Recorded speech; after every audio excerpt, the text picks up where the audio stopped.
Give her thanks, give her thanks, give her thanks. Yes, it's in the rising here on a Sunday, and we just decided to do the video, yeah. And every video that we send out there, I'm going to start a series of new video because I think this might be one of my more serious videos that I'm starting to do since I cut off the precepts then. But yes, it's a new day and a new time. And like I said, you have to give thanks and praise every time. You have to give thanks and praise every time. But a topic that I wish to touch on today, and hopefully it will resonate, is the energies of people. You've always heard me talking about the energies. The energies that you can come and you can exude, the energies that you can receive also, the energies that you can transmute when people send it towards you, the energies that you can absorb when you're into someone's presence, the energies that you can also exude and give to somebody while you're in their presence also. And it's a beautiful thing. It's a beautiful thing. And everything that you experience in life, I think we should count it like, it's experience, goodness. Just look at it from a positive aspect of life, you know and that's how I've been doing my thing. But there are things that is going to come upon you, that will perhaps trigger you certain way, hurt you certain way, But it depends on how you look at it, and then how you decide to handle it. Are you going to allow it to trigger you, or are you going to transmute it? A cousin of mine said that I'm an alchemist, because a lot of people are into religion, and I often speak about, if somebody throws you hate, it doesn't mean that you have to throw him back hate. It doesn't mean that you have to immediately get angered and fearful and resentful, and all of these things, and bitter about something that somebody does to you. Because I tell you what, everything, you're an observer of your experience. Now, do you want desire to have control of the experience that you're having? Because you could decide to get angry at anything that you want to. It's just your programming to accept if this is good for you, or your ego, allow you to believe that you are better than, you're different than, and you desire more morals and more respect. That's what it's all about. But if you're peaceful within yourself, you'll find ways and means to be happy, to be joyful, to be peaceful, and to always exude that type of energy.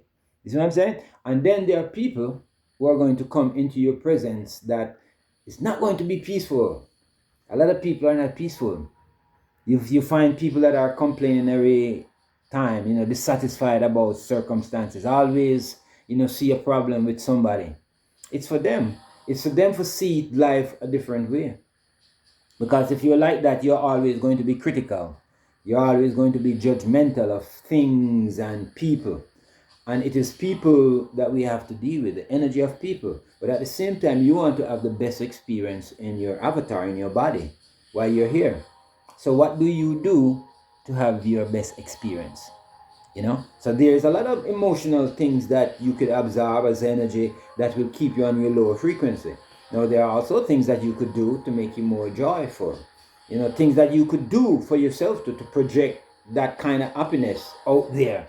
And as you're projecting that, it's like you're practicing, because sometimes the energy frequency that is within the atmosphere that we absorb and take in, it is not sometimes in balance with good hemostasis and happiness.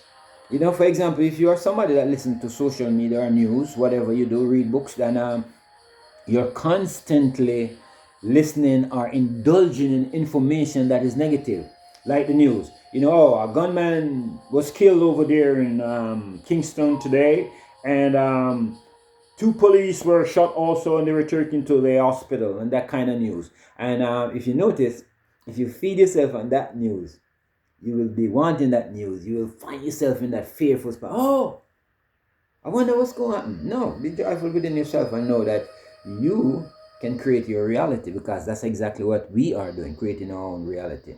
One experience I have recently that sometimes you have to just face, you have to face your whatever you see as boundaries. I'm going to put them as boundaries, because there are some things that everything that we do, we make choice and allow within self. And when you don't allow certain things, sometimes some people get get misconstrued. Some people think that you owe.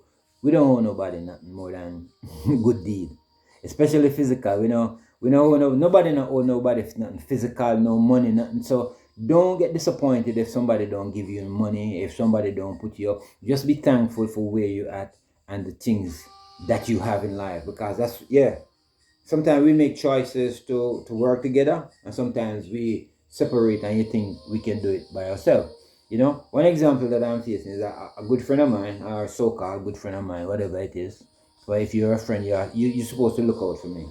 I rented this space for over a year, and I paid him way over $4,000, I believe, combined with light bill and electricity. And it was a doghouse that didn't have no shitting facility in there, no bathing facility in there, and I had to be buying gas. The electricity was cut off every week, and I had to be stealing electricity from a little thing. But I was living, and I chose to live there for almost a year, and then I left. Now that I have left, and I'm in a good position, and in a place where I can take a shower, in a place where I can, shit in the toilet and flush it down the drain. I used to shit in bags, believe me. And it was me and an empress that used to live there. And like I said, the empress get up and cut.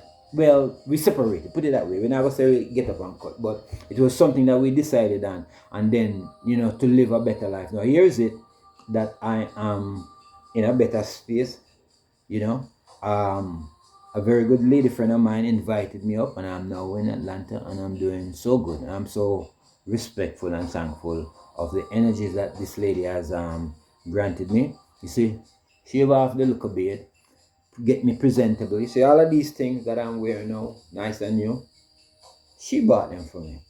And I'm up in this space now. Maybe it's for a reason. But hopefully we can be honest and respectful, and so we can discuss that also. But like I am telling you, don't allow anybody's energy to make you be in a sad space. Always do that which is good. Be in a happy space. Don't get angered by people, man. Don't let people get you angry. Because when you get angry, you're not in a good space. When you're getting fearful and resentful, that is not a good space to be. Because you see, you're not sowing. And at all times, I think we ought to be in a position where we can constantly sow goodness into the atmosphere. Goodness by what we think, goodness by what we speak, goodness by our action, goodness by it makes our character, and then our character becomes that person that you will see. So I always try to practice. I'm not going to say I'm perfect. So if you told me some bad shit, I'm going to try to see the way I can alchemize that. Alchemizing is not a bad practice. We used to do that. It's a mental thing where you're using the emotional energy to transmute yourself into a higher frequency. That's all alchemization is. So if you want to take religion to alchemize, or you want to take words, or you want to take your very own self-intuitive, because self will teach you the best, you do that. Alchemize for goodness. Alchemize for a wonderful purpose of unity, love, peace, happiness, joy.